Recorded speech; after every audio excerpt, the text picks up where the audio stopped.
vă anunțăm. Există echipament de traducere, conferința este, unii invitați vor vorbi în engleză, prin urmare, dacă aveți nevoie de echipament în stânga la intrare, puteți să vă apropiați și să vă luați căști, este traducere simultană. Mulțumim!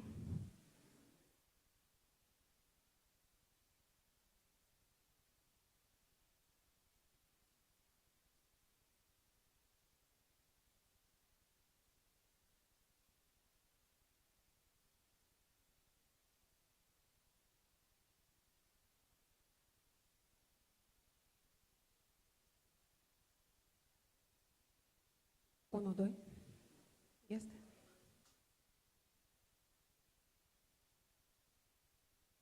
Bine v-am găsit!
Unu, doi, 1, 2, 3.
Doamnelor și domnilor, vă rugăm mult să luați loc în sală.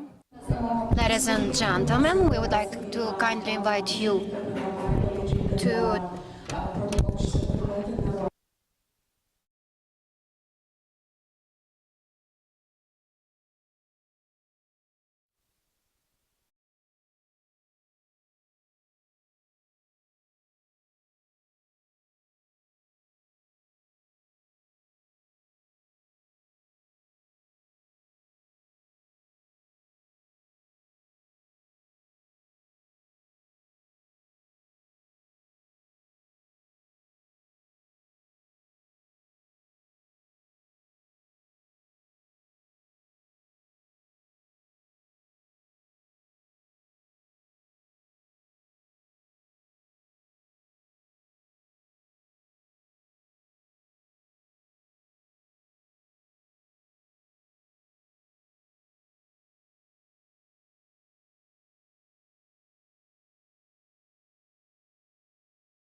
Doamnelor, Ladies and gentlemen, good morning. Welcome to the conference dedicated to advancing the national agenda on climate change in forestry and agriculture in the Republic of Moldova. This area is a priority for the authorities of the Republic of Moldova and for its development partners. That is why, during this day, together with the experts, decision makers, and professionals in this area, we will look for answers to such questions as how we can get adjusted and adapted to the climate changes so as to leave to the next generation a clean environment, healthy forests, and competitive agriculture, as well less vulnerable to climate changes. The conference is organized under the presidency of the Republic of Moldova in partnership with the UNDP Moldova, as well as the Green Fund for Climate and the Swedish Embassy in Chisinau. The event is being broadcasted live on prevesk.eu and on the Facebook pages of the organizers. The conference in English can be actually followed on YouTube UNDP Moldova channel. We highly appreciate the presence here with us, the President of the Republic of Moldova, Maya Sandu.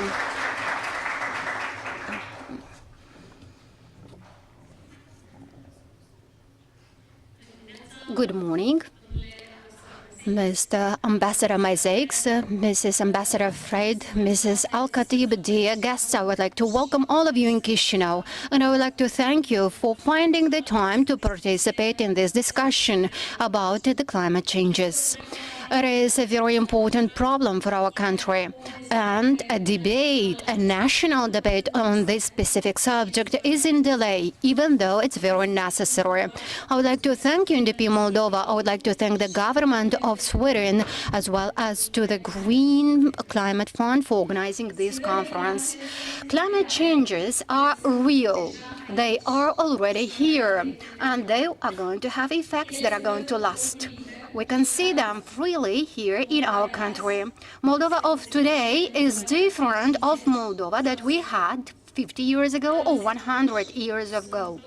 The dry years are much more frequent, and all of this is compromising the harvest as well as drying the water in the wells, in lakes, in the rivers, and in the forests. The trees are getting dry. The Republic of Moldova is not contributing significantly to the phenomenon of the world warming. But the climate changes do not refer only to those who are polluting. But our country is much more vulnerable, for instance, to drought than many other European countries. Climate changes don't ask us if we are ready, if we are prepared for them, if we have resources in order to respond to this phenomenon, or if they have come in an appropriate time. The adaptation to the respective changes is going to be difficult, as well as to increase the resilience is going to be difficult, especially for us, because we don't have so many resources, we are less prepared, and we have weaker institutions. But there is no other way out. We have to get adapted in order to resist for our future and the future of our children here in the Republic of Moldova. The topic of climate changes is being discussed only now, meaning very late, at the level of the authorities and of the society as a whole. But it's better to discuss about it later than never. So at least now we have to start undertaking efforts. Our water resources, agriculture and forestry are the most affected by the climate changes. Regardless of the context that we are today in, we have actually to act. What should farmers do in order not to lose their harvests due to droughts? What trees we have to plant in order to have forests that would be over 100 years old? How do we save our water resources? If we would like to find answers to all these questions, we need a discussion, very serious and very responsible discussion among farmers, forestry people, central and local authorities, and academia. Such discussions would help the farmers to understand what species of plants would be more resistant to droughts and would train them and prepare them to switch to actually grow some other crops than the usual ones. You can't use the same agricultural methods. You can't plant the same crops if you see that they are getting dry on the fields from year to year. The farmers from the Republic of Moldova can also learn from the experience of other countries and other regions which are more advanced in adapting the agricultural sector to the drought conditions, for instance. Let's take, for instance, Israel, a country with very dry fields, but it is a very successful agricultural producer. We have good examples in our country as well, wherever, in spite of the droughts, some farmers succeed to change their working methods and they get a very good harvest. So it's possible. I would like to thank the partners, all our partners, as well. I would like to thank the Swedish government. That is a very good example in this respect, that is financing agricultural projects adapted to climate changes, and which is helping the farmers from the Republic of Moldova to switch to new practices and to reduce the effects of the climate changes. Agriculture has to be helped so as to get adjusted to the new conditions. In order to do this, we need mid-term and long-term planning. It's also necessary to have investments. But first of all, we have to change our mentality and our approach to the problem. We have to understand that regardless of the circumstances, the results of our work depend on us, the efforts that we undertake. Agriculture will not be able to be saved all the times whenever it's being impacted by droughts or floods or small harvests. If such a country as Netherlands that is succeeding to actually feed a whole world with their products, as well as the farmers from Israel can actually process the land that they have that is rather sandy and rocky by having very good harvest, it goes without saying that we in the Republic of Moldova can have very highly performant agriculture even in dry conditions. We just have to do the things correctly. The forests also are impacted, and they are a source of oxygen, water, and fertile soil. The Republic of Moldova has now only 11% of the area of the country that is under the forests. The recovery of the forestry areas under the national program is a priority for us. But all of this has to be undertaken by taking into account climate changes. We want to plant forests that are going to grow well, will resist 100, 200, 300 years, and not trees that are going to dry out in 10 years. So afforestation has to be undertaken in consultation with specialists by actually opting for species that would be resistant to climate changes. The situation in relation to water is also very difficult in the Republic of Moldova. We are talking about ensuring drinking water, access to irrigation water, as well as the way in which we are using all of these resources. We have rivers and small rivers that are getting dry and disappear. The resources of underground water are less and less. And with smaller level of precipitation, they are going to be even at a low level. If we do not protect the water, we risk not to have water anymore. We need a clear and strict state policy for protecting and taking care of rivers and small rivers that would also envisage the protection of those two vital big rivers, Dnistru and Prut, as well as the small rivers, to build up lakes and reservoirs, but also clear rules how to use efficiently water in all sectors. In this context, we cannot talk anymore about reconstructing or rehabilitating some old-type irrigation systems that are using huge volumes of water. We have to learn from those who succeeded to cope with some small resources and to switch to some efficient irrigation systems that are using recycled water, a smaller level of water, and don't waste money. It's very important for us to have this discussion in a very serious way, for us also to talk with the countries in the regions going through the same changes, to take over the solutions that they have identified, to see what crops they have opted for to grow, so as maybe to take them over as well, to understand better what is going to be the map of the climate changes for our region as well. I wish for these discussions within this conference to have a practical conclusion and to reach out to as many as possible people, farmers, forestry people, representatives of the local public administration. I would like to encourage you to talk in simple terms so as to be understood by everybody today, but also many other events dedicated to this topic. I would like to encourage the researchers and the science people from this hall to explain to everybody the conclusions of the research that we have in the field, to show to people how this can influence their life and their well-being. The Republic of Moldova is drier and drier. It has limited water resources and it has to be afforested. So this is the new reality. The forestry people, the farmers, the citizens need guidance and help. Please provide to them recommendations. What should they do? How they should change planning their activity and their consumption for them to get adapted better to climate in this process of changes in the Republic of Moldova. Thus, we'll be able to leave to the next generation a greener country, a healthier country, a country in which everybody would wish to live in. Thank you.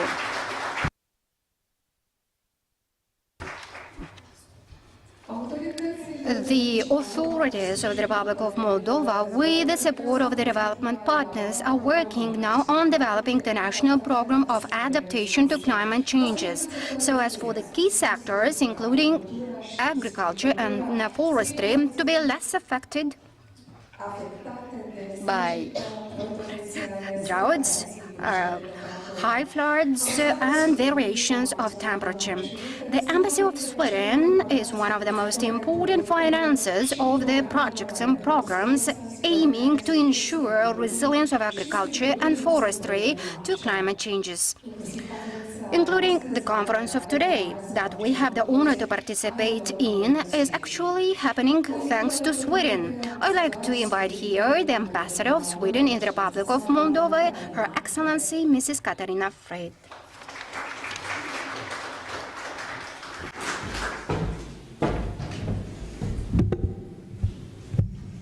Dear President Sander, Minister Jardanov, Ambassador Masek, and then UNDP Representative Al-Khatib. Ladies and gentlemen, I am so glad to welcome you to this conference dedicated to advancing the national climate change agenda in the forestry and agriculture in Moldova. Global climate change is a global challenge affecting the planet. However, its impacts are felt differently across the globe. Sweden is strongly committed to support climate mitigation adaptation measures globally, regionally, and here in Moldova. It is a key pillar in our regional reform strategy covering the Eastern Partnership countries. In Moldova, climate crisis is putting pressure on water availability, causing extreme weather conditions, and it's also contributing to desertification processes in the southern part of the country. Massive afforestation and climate-friendly agriculture practices are a considerable part of the solution to these problems. I would like to express my appreciation to the President for the initiative to convey this conference and discuss these matters. Given the particularity of the climate crisis here in Moldova, we would like to share 3 observations from our current work in the sector. Firstly, environmental authorities are making efforts to promote a climate-resilient agenda. However, climate crisis and water availability have strong impact across sectors. In this regard, a dialogue based on scientific evidence is crucial for an efficient propagation of environmental, economic, and social resilience. Another observation is that local actors, such as public authorities, rural NGOs, businesses, and households, are very efficient in adapting to climate change, and they are willing to do so. So I would like to take this opportunity to extend our admiration to all those visionary local leaders out there that are driving climate resilience on a community level. The third observation I would like to make today is that just like anywhere else in the world, in Moldova, biodiversity is the strongest natural defense in our disposal against climate crisis, and this potential is still to be capitalized. Sweden is committed to support Moldova's ongoing efforts in line with the country's vision and aspiration for European integration. This will remain a priority for us during our Swedish EU presidency the next year and beyond. We intend to make emerging knowledge, innovation, partnerships and finance available for Moldova's progress on environmental and climate dimensions. And I would like to take this opportunity to also thank you all, both the President, the Ministry of Environment, the UNDP and all the NGOs that are present here and others that are engaged for our strong and effective partnership for this cause. I wish you all a successful conference, good discussions. I hope we will have a very concrete outcome, as the President said, and thank you very much for your attention.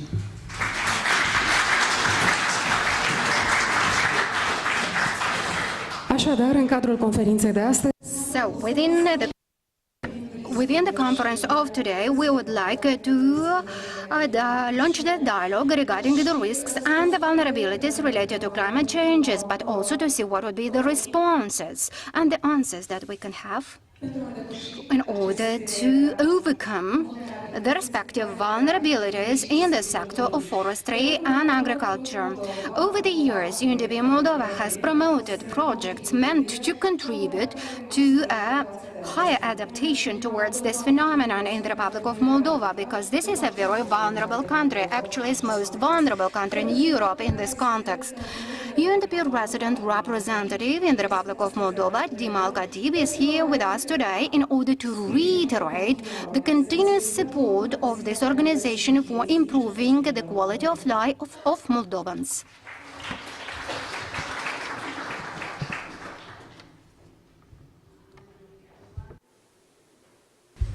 Excellency, Madam President, Excellencies, Ambassadors, Simon, Madam Minister, congratulations. I'd like to start by thanking Her Excellency, President Maia Sandu, for calling for and for spearheading this conference, and the Embassy of Sweden for supporting and partnering on this initiative. It is an excellent opportunity to exchange knowledge and solutions related to climate change impacts in the forestry and the agricultural sectors, drawing on the expertise of the renowned speakers whom you will meet today, and also the esteemed participants coming from the different sectors related to our subject today.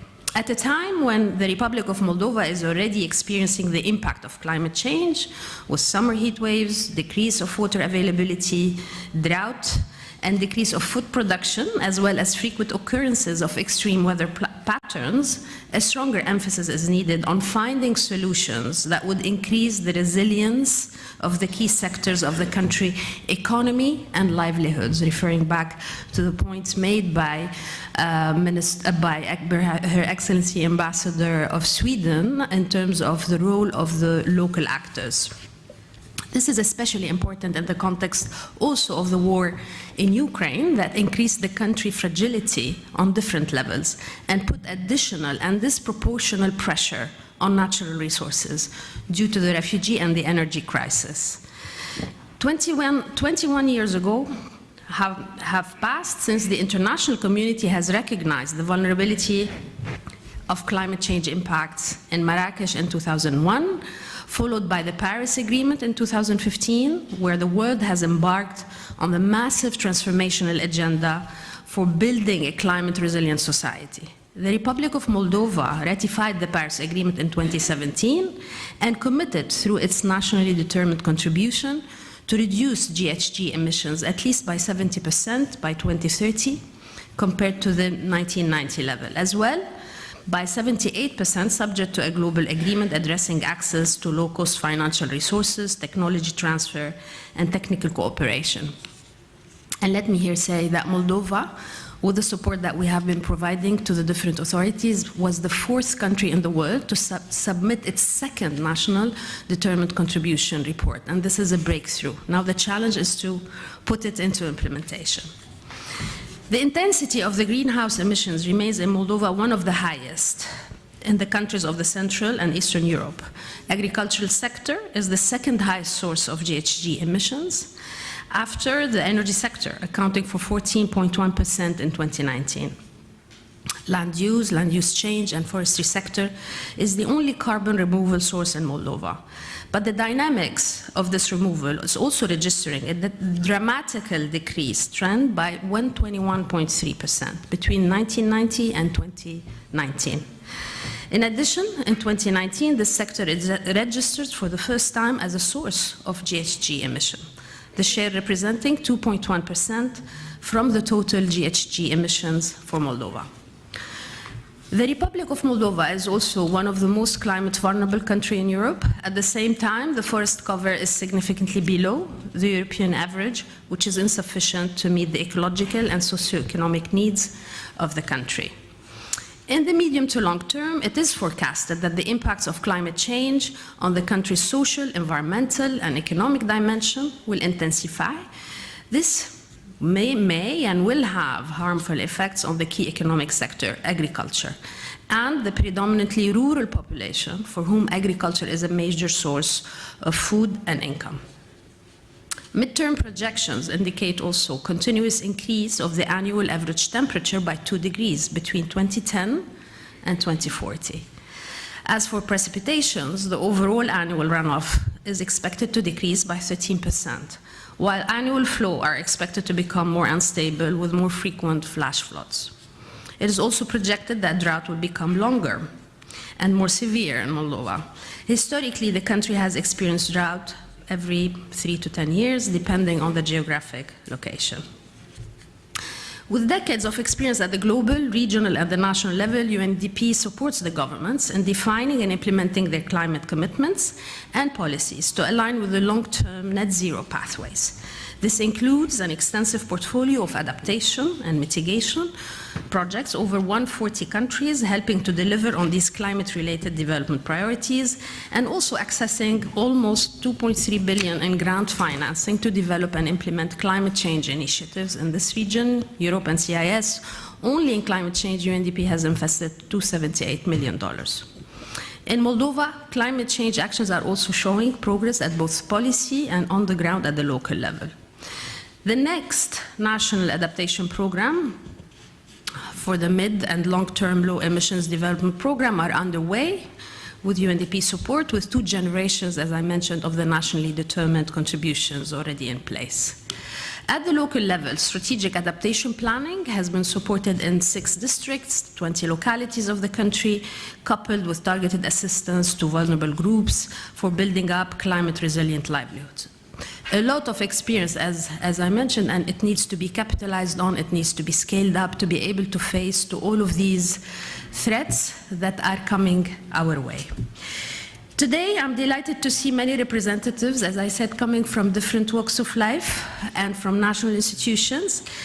And we are happy to also note that as we are having this conference, and we are just a few days away from the closing of the 27th UN Conference on Climate Change, which has called for urgently ramping up climate actions across the board, which has also called to accelerate the development of transformative climate technologies. It has launched also the Forest and Climate Leaders Partnership with the aim to promote action to implement the commitment to halt forest loss and land degradation by 2030.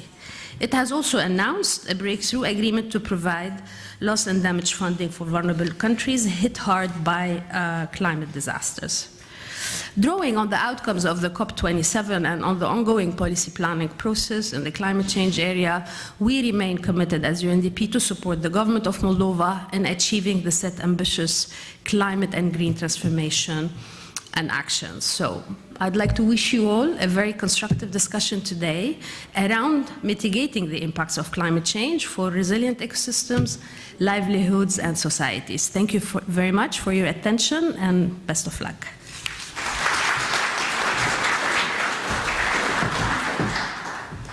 Doamna președintă Sandu, Mrs. President Sandu, Mrs. Katarina Fred, Mrs. Dima Al-Khadim, thank you so much for pointing out the challenges that the Republic of Moldova is faced with. But also thank you for that unconditional support that you provide to us so as to overcome them. Ladies and gentlemen, let's launch the practical sessions of the conference of today that is dedicated to the national agenda on climate changes in forestry and agriculture in the Republic of Moldova. Over this event, we are are going to have 3 thematic sessions and 2 sessions of questions and answers. All of these are going to be moderated by my colleague Liam Fee, the UNDP Advisor for Climate Adaptation. Thank you very much for this, and here we are ending the YouTube English live broadcasting. Okay, the first session of our conference is dedicated to the European agenda and global agenda on climate changes. Since the moment when the Republic of Moldova has got the status of a candidate country to join EU, the authorities of the Republic of Moldova have committed themselves in front of the European partners in relation to protection of environment as well. Hence, the measures that are to be undertaken and adopted in this area should be guided by the good practices of European Union. I would like to invite here with us the Ambassador in the of the European Union in the Republic of Moldova, Mr. Mazix.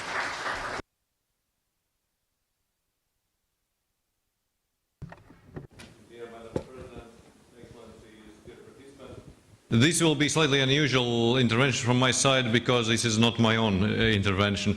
This should have been the Commissioner Sinkevičius, Commissioner for Oceans and Environment, who is arriving on a visit to Republic of Moldova.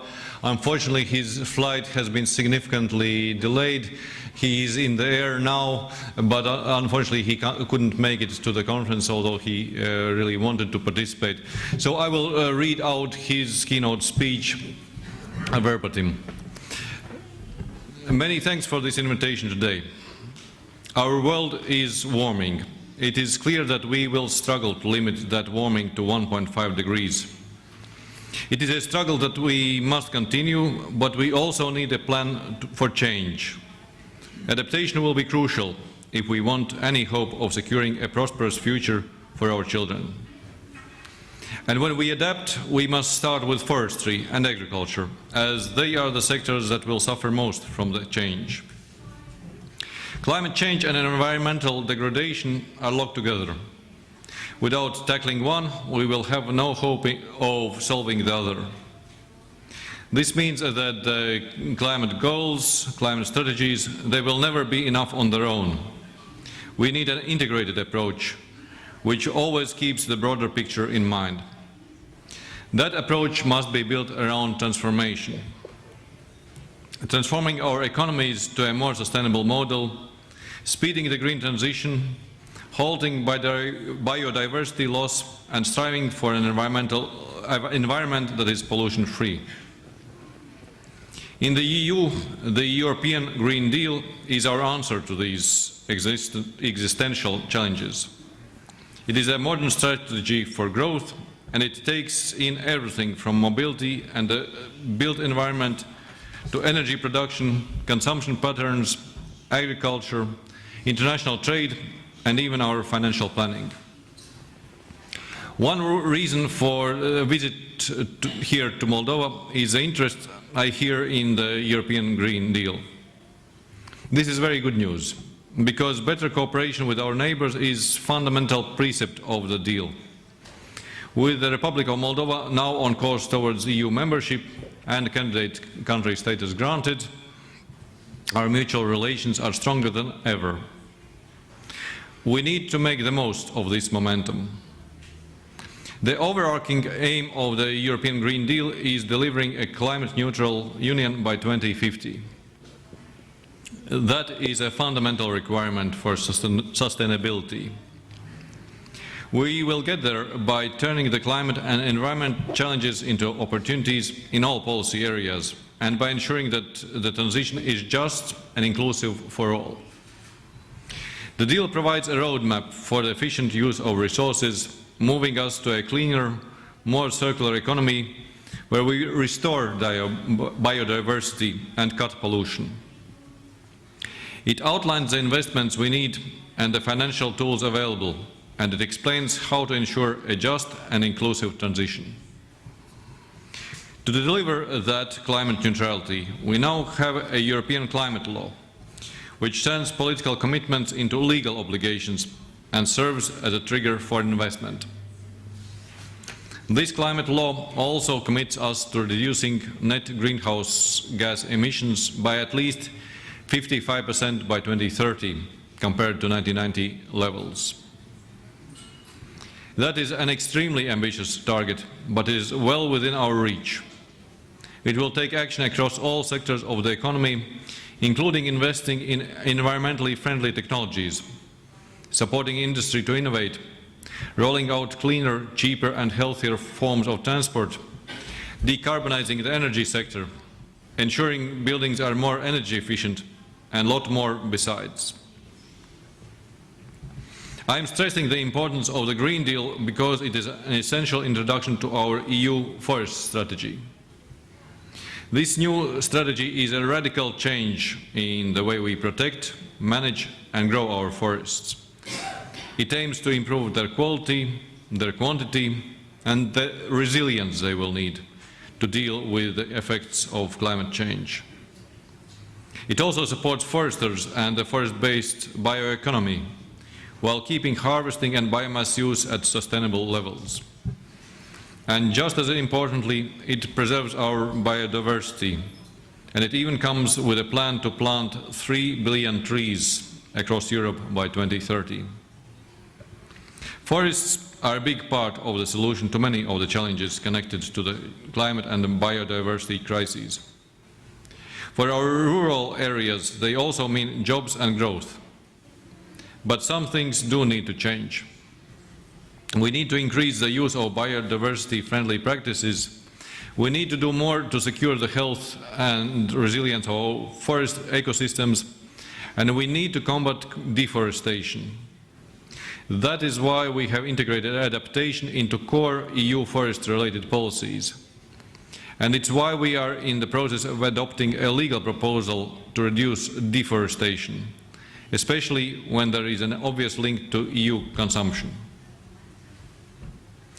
I would also like to draw your attention to another Commission initiative adopted under the Green Deal, and that is Farm to Fork strategy. It's our strategy to deliver a food system that is fair, healthy and environmentally friendly. The goal is accelerating our transition to sustainability and a system that has a neutral or even positive impact on the environment. A system that helps mitigate climate change while adapting to its inevitable impact and also reversing the loss of biodiversity. The idea is to combine food security, nutrition and public health, creating a situation where everyone has access to sufficient, safe and sustainable food. It should also ensure that food remains affordable, while generating fairer economic returns for farmers, keeping the EU supply sector competitive and promoting fair trade. Farm to Fork is tied very closely to the EU strategy for biodiversity. This is our plan to deliver a more nature-positive economy, protecting our ecosystems and repairing the damage that many of them have suffered. It aims to put EU biodiversity on a path to recovery by 2030, with benefits for people, the climate and the planet. Part of this strategy is an explicit recognition on the need to move beyond nature protection. That will always be important, and in fact the strategy raises the area of the EU that is specifically protected from 20 to 30%. But protection alone is no longer enough. So the strategy also proposes new legislation to begin a process of restoration. We want to repair the 80% of European habitats that are in poor condition, and to bring back nature to all ecosystems, from forest and agricultural land to marine, freshwater and urban ecosystems. Under this proposal, the new nature restoration law will bring in legally binding targets for nature restoration. These will apply to all member states and complement existing laws. I have spoken with a European focus today, but forests are of course a huge international issue. Despite the shortcomings of COP27 in Sharm el-Sheikh, many of the discussions there were important stepping stones toward COP15, the upcoming biodiversity conference to be held in Montreal. The climate declaration reaffirmed the importance of tackling the nature crisis. World leaders all signed up to the recognition that there is no way to limit global warming to 1.5 degrees Celsius without action to protect and restore nature, where forests will play a major role. In fact, I can't emphasize enough the significance of COP15. We are already witnessing what scientists are calling the next mass extinction. And our best hope of turning things around is the adoption of a truly ambitious global biodiversity framework in Montreal. I very much hope to see Moldova support the EU in these endeavors in Montreal. We are very well aware of your vulnerability to climate change, and today's event is an ample proof of how seriously you are addressing the biodiversity angle. Coming back to the European Green Deal, the last thing I would stress is the zero pollution strategy for soil, water and air. Pollution is one of the main drivers of biodiversity loss and a major threat to sustainable agriculture. Zero pollution means what it says: creating a society, an economy, where pollution is down to levels that no longer affect human health by the middle of the century. One new tool that will help deliver that is the new soil health law, which I plan to table next spring. This will provide a policy framework that will increase our resilience to climate change, ensuring that our soils become our best allies, storing more carbon, with rules that are conducive to better soil health and sustainable agricultural practices for the longer term. All of the actions that I have mentioned are designed to be complementary and to work in harmony with each other. That is the true spirit of the Green Deal. There are big challenges ahead, almost wherever you look, for climate and environment. The only way to solve these challenges is through a truly comprehensive approach. This is still true after COVID-19 and in the wake of the illegal and unprovoked Russian aggression in Ukraine. We must keep to the green path. Recovery from the pandemic and the consequences of the war is an opportunity to address our vulnerability to climate change, our excessive use of resources, the loss of biodiversity and pollution. We cannot go back to the business as usual, to the same conditions that created climate change, biodiversity loss and pandemics. It is a great pleasure to welcome Moldova to the family of the EU candidate countries. I am sure this will elevate our cooperation on environment and climate change to new heights. And this in turn will help you to address your specific vulnerabilities and challenges. My message to you today is that you are not alone. The EU stands ready to provide relevant assistance in this regard through bilateral and regional cooperation programs with Moldova. We will be there to support you. I wish you all a fruitful conference and useful conclusions addressing the very real challenges we share. Thank you for your attention.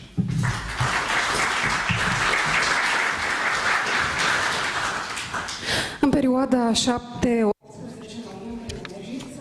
During November 17-18, there's a conference in Egypt, the UN Conference on Climate Change. The world leaders expressed their concern on the gravity of the phenomenon. And US President Joe Biden said that the crisis for climate is a threat which is existential for the planet, and the President of the European Council, Charles Michel, ensured that the EU remains a promoter of climate change.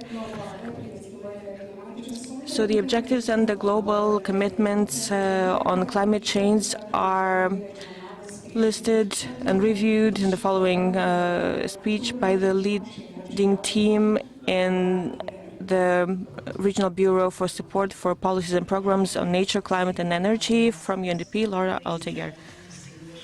Guests, it is my great pleasure and honor to address you today on the global climate change goals. Where do we go from here? This year's Global Climate Conference, the COP27, took place in the midst of very challenging times. We find ourselves in the midst of a global economic crisis on the back of the pandemic. The Russian invasion of Ukraine has had severe repercussions. The tightening of energy supplies has led to sharp price increases for fuels and electricity. Grain production decreased as Russia and Ukraine account for a third of global wheat exports. The high gas prices also negatively impacted fertilizer production. These developments have hit households and businesses hard and led to spiraling inflation and a full-blown cost of living crisis. According to the IMF, global growth is forecast to slow to 3.2% this year and 2.7% in 2023. It is further squeezing fiscal space, fueling unsustainable debt to GDP ratios. The dollar appreciation has exacerbated these trends for many countries reliant on fuel and food imports. As the UNDP administrator said at COP, the issue of debt has now become such a big problem for so many developing countries that dealing with the debt crisis becomes a precondition for actually accelerating climate action. Many countries have resorted to fiscal policy to alleviate the energy crisis. According to the Bruegel dataset, since September 21, 674 billion euros have been allocated and earmarked across the European Union countries to shield consumers from the rising energy costs. Measures include reduced energy taxes, reductions in excise duties on petrol and diesel imports, retail or wholesale price regulation, transfers to vulnerable groups, mandates to state-owned enterprises, windfall profits tax, and regulations and business support. While these were an essential policy response to protect vulnerable households and businesses from the severe impacts of the crisis, this support is calibrated in favor of fossil fuels. This is making the attainment of ambitious climate goals even more difficult. Going forward, such subsidies need to be very carefully targeted to the most vulnerable, and clear timelines need to be established for their phase-out. Multilateral cooperation has also become more challenging, weighing on the climate negotiations. The pandemic caused national borders to be fortified. The Ukraine war has dealt a blow to key geopolitical relationships. A hard Brexit has polarized much of Europe. Relations with China have regressed. Against this backdrop, the climate crisis continues relentlessly to cause damage and destruction. This year's high temperatures across our region would have been impossible without the climate crisis. Newest numbers show that more than 20,000 people died across Western Europe in this summer's heat waves, when temperatures exceeded 40 degrees. Let me now turn to the state of the global climate negotiations and give you a flavor of the main outcomes of COP27. One COP27 outcome was the so-called Sharm el-Sheikh implementation plan. Although some countries tried to renege on the 1.5-degree goal agreed in Glasgow at COP26, and ultimately this failed, nevertheless, a commitment to cause emissions to peak by 2025 was actually taken out, to the dismay of many. However, on the plus side, for the first time ever, a COP cover decision mentioned food, rivers, nature-based solutions, tipping points, and the right to a healthy environment. It established the need for a transformation of the financial system to become Paris-aligned, according to Article 2.1c of the Paris Agreement, calling on multilateral banks and international financial institutions to reform their practices, and launched the associated Sharm el-Sheikh dialogue. It also launched a work program on the just transition. Specifically, COP27 set up a work program to urgently scale up mitigation, ambition, and implementation in this critical decade. However, it was given a loose scope and told not to set targets. This is bad for both climate ambition and implementation, because countries are already falling far short of what is needed to stay below 1.5 degrees. Yet a new round of Paris pledges are not due until 2025. By mid-November, only 30 countries responsible for about a fifth of global emissions had responded to the Glasgow pledge to increase ambition, according to the Climate Action Tracker. On carbon mechanisms under the Article 6, the rule book was completed at COP26 in Glasgow, and COP27 delivered a significant amount of guidance to operationalize the system.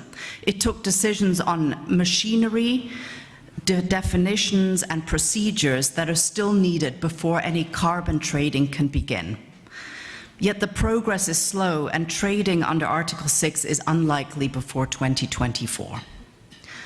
The cover decision also offered increased prominence to adaptation, emphasizing the importance of water-related ecosystems and river basins, the sustainable management of forests, as well as nature-based solutions and ecosystem-based approaches. Against a backdrop of rising food prices and extreme weather affecting the yields of key crops, agriculture and food security were particularly important in this year's COP27. In the past, agricultural policy has focused largely on increasing yields, which have risen threefold since the mid-20th century. There is increasing recognition today that this has come at the expense of biodiversity, environmental degradation, and climate resilience. Under the business-as-usual scenario, by 2040, emissions from agriculture will increase by 58%, while an estimated land area of 56 million hectares of natural vegetation will be converted to agriculture. Therefore, it is vital to strengthen agriculture to be more productive and also make it more resilient. The Coronivia Joint Work Programme for Agriculture, the formal UNFCCC work stream for handling agriculture and climate change, was extended by 4 years at the COP. This can become a forum to tackle wider systemic issues of sustainable food production, nutrition and dietary shifts, as well as food loss and waste. The summit established a 2-year work program to figure out how the global adaptation goal contained in Article 7 of the Paris Agreement could work in practice, including which kinds of methodologies, indicators, data, and metrics can be used to measure progress to track. The Sharm el-Sheikh Adaptation Agenda sets a global plan to enhance resilience in the most climate vulnerable communities by 2030.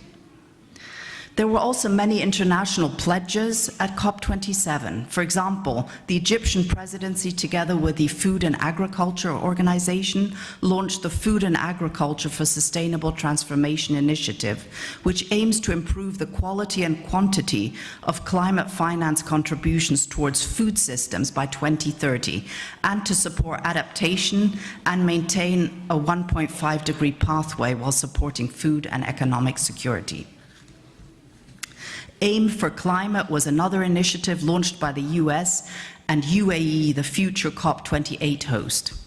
Aim for Climate aims to boost investment for climate-smart agriculture and food systems innovation by up to $8 billion by 2025. Its focus is on precision farming, carbon farming, and lowering the methane from livestock. Turning now to finance, in a landmark development, developed countries bearing a historic responsibility for climate change since industrialization agreed to establish a loss and damage fund to compensate vulnerable countries for the impacts of climate change. A legal right to climate change compensation or reparations was specifically excluded. The type of fund, its size, and the sources of its capitalization are still to be defined. There is an expectation that large emerging economies who are now significantly contributing to GHG emissions will also capitalize it, as well as large private sector polluters. The COP27 heard several loss and damage pledges amounting to some $300 million.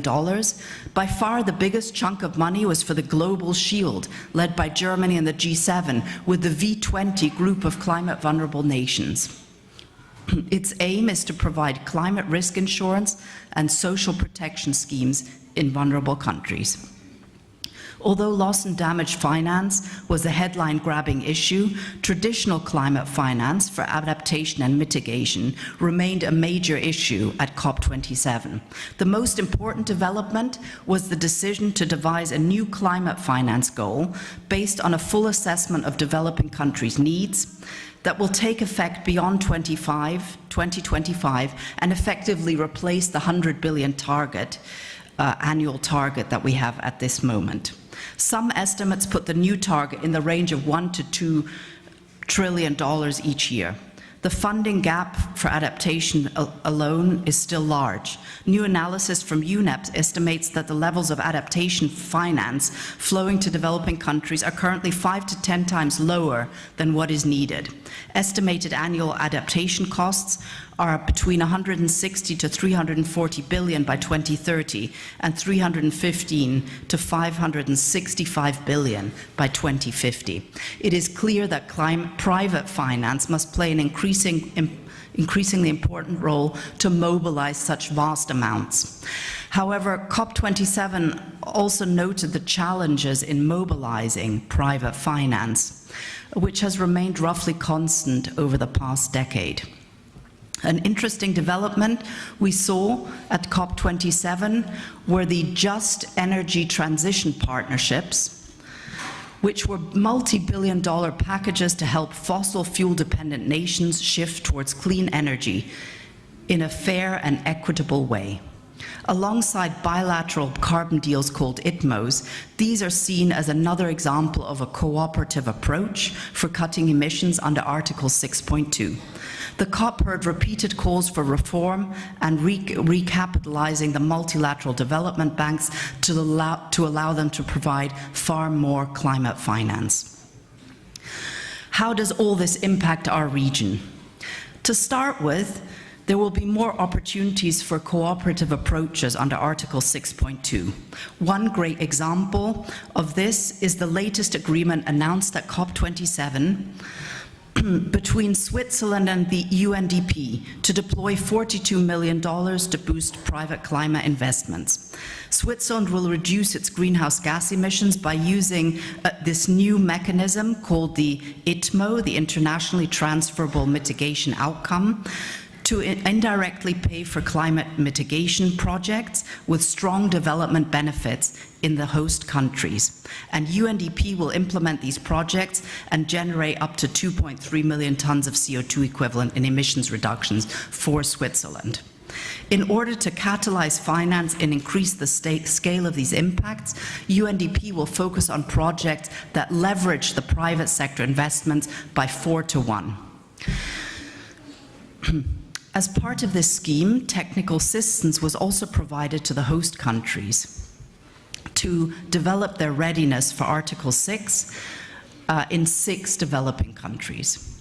This is an exciting development for our region, and it could be especially relevant for the forestry and agriculture sectors. Countries with good monitoring, reporting and verification frameworks and readiness for carbon markets will be very well placed for such financing schemes going forward. Second, also the cooperative approaches on just transition we have seen multiply at this COP are highly relevant for our region, where many countries will need to consider how to loosen their dependence on fossil fuels to enhance energy security and to achieve their climate goals. With the help of donor governments and MDBs, investment packages for transitioning out of fossil fuel can be prepared, complemented by capacity building grants for reskilling the workforce affected. This can have many local benefits, including lower air pollution, for better health of the population, and achieving health savings. Third, the focus on adaptation and funding streams are strengthening. Our region's efforts on adaptation are still in their infancy. More effort must be made to formulate the national adaptation plans, to prioritize actions, to formulate the associated investment plans, and to put in place the metrics to measure progress against the plans. UNDP is working with countries in the region to prepare their plans. For example, Moldova has successfully developed a first national climate change adaptation program and is currently developing its second under the UNDP GCF National Adaptation Plan Support Program. There are also good diagnostic tools for prioritizing adaptation options that use a scoring system. Fourth, strengthening the NDCs and net zero strategies for the agriculture sector should receive more focus. This encompasses improved land management, climate-smart agriculture, organic farming, and investment in eco-services, as well as scaling up regenerative and restorative agriculture to reduce biodiversity loss and increase soil quality.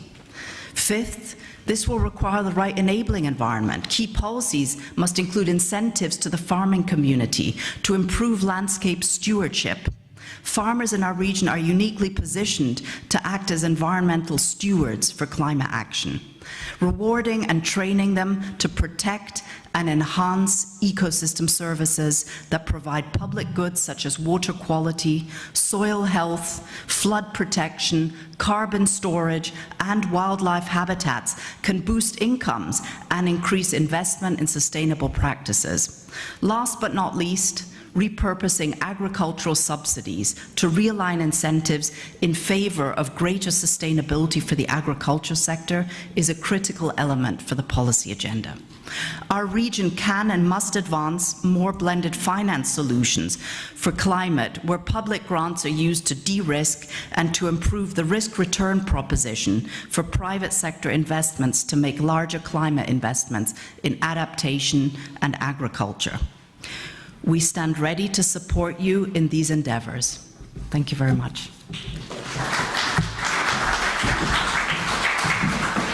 Doamnelor și domnilor, prima sesiune dedicată conferinței noastre. Ladies and gentlemen, the first session of our conference has reached its end. We welcome you to a short coffee break, and after that we will continue the discussion to the second session on climate change, on specific subject on forestry. Thank you.